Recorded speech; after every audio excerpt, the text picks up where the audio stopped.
దాదాపుగా 22 టైమ్స్ ఈ పదం వాడబడిందండి. యా అయ్యుహన్నాస్ అనే అరబీ పదానికి అర్థం ఏంటంటే ఓ మానవులారా. యా అయ్యుహన్నాస్ తఖూ రబ్బకుముల్లదీ ఖలఖకుమ్ మిన్ నఫ్సిన్ వాహిదా వ ఖలఖ మిన్హా జౌజహా వ బస్స మిన్హుమా రిజాలన్ కసీరా వ నిసా వత్తఖుల్లాహ అల్లదీ తసాఅలూన బిహి వల్ అర్హామ్ ఇన్నల్లాహ కాన అలైకుమ్ రఖీబా.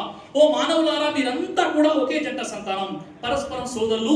ఆడమ్ మరియు ఈవ్, ఆదం హవ్వ సంతానం, పరస్పరం సోదరులు. ఇదే విషయం మహాభవిష్య పురాణం అంటుంది. ఆదమో నామ పురుషః పత్ని హవ్యవతి తదా. ఆదము హవ్వ సంతానమే సమస్త మానవాళి. ఇదే బైబిల్ ఆదికాండంలో ఆడమ్ మరియు ఈవ్ అనే ప్రస్తావన ఉంది.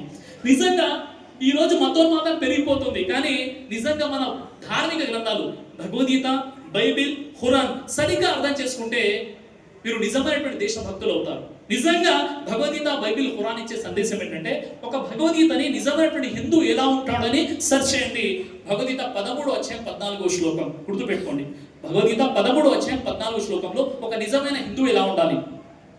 అద్వైష్ట సర్వభూతానాం మైత్రిః, అద్వైష్ట సర్వభూతానాం మైత్రిః కరుణ ఏవ చ నిర్మమో నిరహంకారః సమదుఃఖ సుఖః క్షమీ.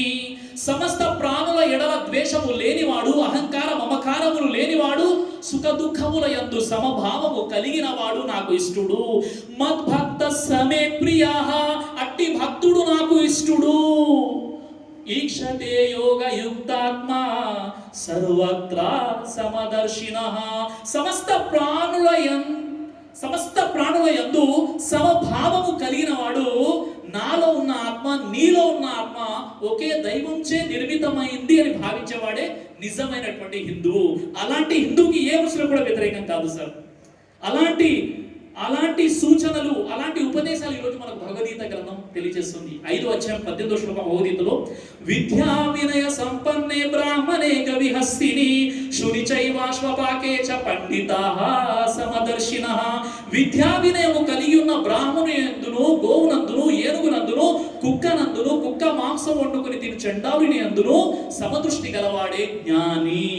జ్ఞాని అంటే అలాంటి జ్ఞాని గురించి మా భగవద్గీత శాస్త్రం చెప్తుంది.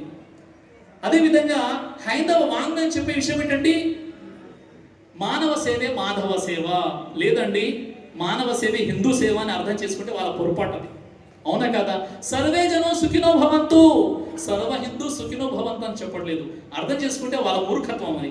అలాగే ఒక నిజమైనటువంటి ముస్లిం ఎలా ఉండాలి, ఒక నిజమైనటువంటి ముస్లిం ఎలా ఉండాలని మీరు ఇస్లాం ధర్మాన్ని అడగండి. ప్రవక్త ముహమ్మద్ సల్లల్లాహు అలైహి వసల్లం చెప్పారు, తన పొరుగువాడు ఆకలిగా ఉండి తాను మాత్రం కడుపు నిండా భుజిస్తే ఆ వ్యక్తి ముస్లిం కాజాలడు. తన చేష్టల ద్వారా పొరుగువాడు కనుక అశాంతి గురవుతే అతడు ముస్లిమే కాజాలడు అని ప్రవక్త ముహమ్మద్ సల్లల్లాహు అలైహి వసల్లం వారు తెలియజేశారు. కాబట్టి అలాంటి ముస్లింని ఖురాన్ సపోర్ట్ చేస్తుంది. ఒక నిజమైనటువంటి క్రైస్తవుడు ఎలా ఉండాలని మీరు బైబిల్ని అడగండి. బైబిల్లో మార్క్స్ వార్త 12:31 నిన్ను వలని పొరుగు వారిని ప్రేమించు అని ఉంది. నిన్ను వలని పొరుగు క్రైస్తవుని ప్రేమించని అర్థం చేసుకుంటే అది వాళ్ళ యొక్క మూర్ఖత్వం. కాబట్టి 3 గ్రంథాలు ముక్తంగా చెప్పే విషయం ఏంటంటే సర్వే జనో సుఖినో భవంతు. హిందూ, ముస్లిం, సిక్, ఈసాయి, చార్మినార్ కే 4 సిపాయి, హిందూ, ముస్లిం, సిక్, ఈసాయి. ఈ సందేశాన్ని మన ధార్మిక గ్రంథాలు మనకు బోధిస్తున్నాయండి. ఇస్లాం చెప్పే విషయం ఏంటంటే లా ఇక్రాహ ఫిద్దీన్, ధర్మ విషయంలో బలవంతం లేదు, బలత్కారం లేదు. మీరు మీ ధర్మాన్ని ఆచరించుకుంటూ మీ ధర్మాన్ని ప్రచారం చేసుకోండి. ఇతర ధర్మాల పట్ల, ఇతర మతాల పట్ల గౌరవ భావంతో ఉండండి. ఇతర మతాలను కించపరచకండి అని ఇస్లాం అంటుంది. ఖురాన్లో 6:108 అల్లా అంటున్నాడు, వలా తసబ్బుల్లదీన యదున మిన్ దూనిల్లాహ్. ఓ ముస్లింలారా, హిందువులు ఆరాధించే విగ్రహాలను మీరు దూషించకండి అని అల్లా కండిషన్ పెట్టాడండి. కాబట్టి ఇస్లాం చెప్పే విషయం ఏంటంటే మీరందరూ కలిసిమెలిసి ఐక్యమత్యంగా ఉండండి. ఏ దేశంలో అయితే ఉంటారో ఆ దేశాన్ని, ఆ జాతిని మీరు గౌరవించండి. మేము భారతీయులం, మా దేశాన్ని మేము ప్రేమించాలని మా ఇస్లాం అంటుంది. మా విశ్వాసంలో భాగం ఇవి. ఈ దేశము మా మాతృభూమి, భారతదేశం నా మాతృభూమి, భారతీయులందరూ నా సహోదరులు, నేను నా దేశాన్ని ప్రేమిస్తున్నాననే ప్రతిజ్ఞ ఇస్లాం చెప్తుంది ముందు. ఆ తర్వాత పాఠ్య పుస్తకం మేము చదువుకున్నాం సార్. కాబట్టి ఇక్కడ ఇస్లాం చెప్పే విషయం, ఖురాన్ చెప్పే విషయం, బైబిల్ అయినా భగవద్గీత అయినా మనమంతా కలిసి ఉండాలి. కలిసి ఉంటే కలదు సుఖం, విడిపోతే ఓడిపోతారు. ఐక్యమత్యమే మహాబలం.